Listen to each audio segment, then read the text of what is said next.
Okay. Okay. Well, first of all, I want to congratulate you on finishing your first observation that I witnessed. Overall, I think we can take a lot of positives from your performance in the classroom. You presented yourself in the correct manner. You dressed appropriately. The way that you spoke to the children was, was reassuring, and you gave positive reinforcement. So there are a lot of positives that we can take out of the class. So we're going to run through the first task, standard one, which is student development. So I gave you your scores for each of the components, so understanding learning, meeting student needs, readiness for learning, developmentally appropriate instruction, and collaboration with families and others. So I think what we can do first is go through each element, and I'll give you your score, and I'll give you a little bit of feedback why I gave you that score. And if you have any questions, then we can go through each at a time, each element. And then at the end, I've given you some goals for each of the elements. So for each element, I'm going to set you a goal to try and keep the wheels moving and keep moving forward. Does that sound okay? Yeah. Okay, so student development, we're looking mostly at how you use your knowledge about the students' growth and development, so that you can design your lesson plans and give the actual class. So that was the focus for this week. So if we look at understanding learning, I scored you a 2. Now, I scored you a 2 because I think you showed that you understand the structure of the class. The routine is well established, and you showed that you have an understanding, a basic understanding of some of the instructional strategies that you can use to promote learning. So if we have a look, I did make some notes. So I'm using the Appendix D to kind of help. Okay, so your lesson plan, you followed it very well. And within your lesson plan, you addressed areas such as differentiation, which is really good. So you understand that the children's needs are different. You understand that you need to approach the teaching differently. So that kind of covers understanding learning and meeting student needs as well. I think that you did create a safe learning environment. You tried to create an inclusive learning environment, so that was a positive. I think in terms of scaffolding, some of your strategies could be developed further to help individual children, or how to scaffold group learning experiences. That's something that we can work on, and that's one of the goals which I'll go through a little bit later. But I think you're halfway there, which is why I gave you a 2. I think you're definitely developing, you're developing good lesson plans which will hopefully facilitate, these instructional strategies that you use in class. Did you have any personal reflection about this element? How do you think that you did in class, and in terms of... I agree that I need more scaffolding for the group learning experience. Okay. Of course, I'm aiming for a proficient and then eventually outstanding after some experience. So I think, this is correct. 2.5. 2.5? Okay. Well, yeah, there's no I mean... 0.5, I understand. Because to score proficient, it says use this knowledge to promote student learning. I think maybe this part... That's the part that we can focus on. Yeah, in order to get your proficient, I think you understand the theory, and I think your planning reflected the theoretical approaches, but actually putting it into practice and promoting the student learning, I think that's the key word, promote. So you're almost there to getting a proficient, but I think you now need to take the theory and put it into practice a little more effectively. And through scaffolding and these scaffolding exercises, I think that will help to take this student to the next step and challenge their learning.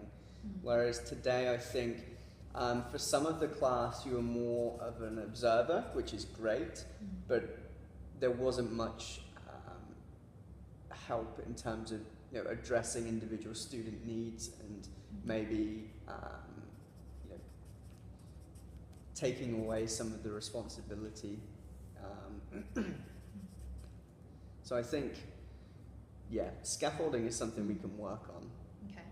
Okay, so that's kind of the goal that I've set you for understanding learning is you can look at the different theories like Vygotsky's zone of proximal development, which I know you have an awareness of. You can maybe go back, revisit that theory of scaffolding and then see how you can apply that in your classes in terms of addressing individuals or small groups. And it may mean that you need to kind of go back and remodel or give better demonstrations about how to do an activity, how to complete an activity, and maybe use yourself as the model. Okay. So the next element is readiness for learning. So again, this is looking mostly at your assessment practices and kind of knowing the level of the students, maybe through pre-assessment or ongoing formative assessment. So I gave you a 3 for this one. Yay! I gave you a 3 because in your planning you showed clearly the assessment that you were going to use, your checklist.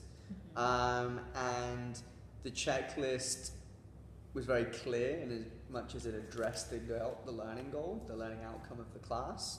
And it was very clearly written, and it had space for comments, and it was very easy to follow. Now, this indicates that you understand that you need to use assessment, and it needs to be an ongoing process. And hopefully, you would then use this checklist to inform setting future goals and to inform your planning as well. Maybe if not enough students can express themselves in asking questions, you can then think, okay, we need to revisit this. We need to do more. So it was clear from your planning and from your actual class that you're using assessment already. The point that I think we need to improve in terms of assessment is to realize that you can assess throughout the entire class. It's great that you have your assessment, your checklist, which you could ready to use when you went to the small group activities.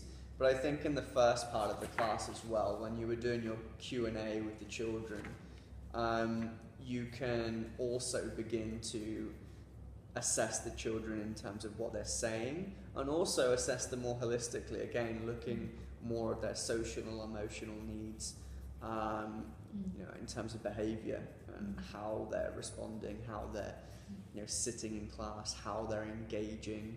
So I think it's important for you to understand that assessment can occur at any point during the class, and it doesn't have to always be like a more formal assessment. Like you did your checklist, which is great, but I think in terms of looking at students more holistically, you can assess them from different perspectives, and you can assess them from the beginning to end of class. Okay. Should I have somebody like write down comments that the student make, say, when I'm teaching and I'm asking questions, right? Sure. So there are different ways you can approach it. You could have one of your TAs, if they're more proficient in English, then they can definitely make notes. Or can you think of a way you could utilize technology? How could you utilize technology to help you in the recording process? Well, I try to use Class Dojo. Yeah? It didn't really work. For classroom management? For classroom management. Okay. But other than that, I haven't really tried to use technology to assess and to record. Okay. Taking pictures? Is that Yeah, count? taking photographs, or what we're doing now, Filming.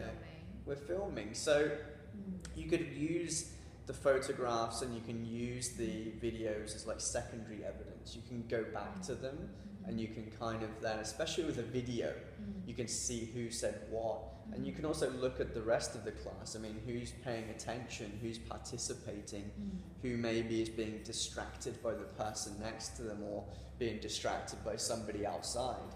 You can start to look more, and you can also start to look not just from, say, the linguistic point of view, but also look at it from multiple perspectives.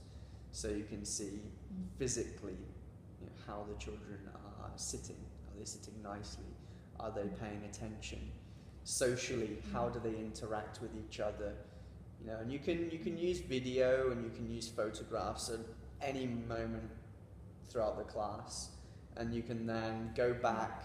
You can view these videos and then you can take notes and do an observation, or you can write a learning story of an activity. So you don't always have to be there making notes yourself, or have the TA making notes. You can do it more, look at it more, in terms of secondary evidence. And that frees you then to be going around and addressing the students' needs on a more personal basis. Because instead of you frantically writing down what they're saying, you can maybe be paying more attention to the other aspects that we talked about.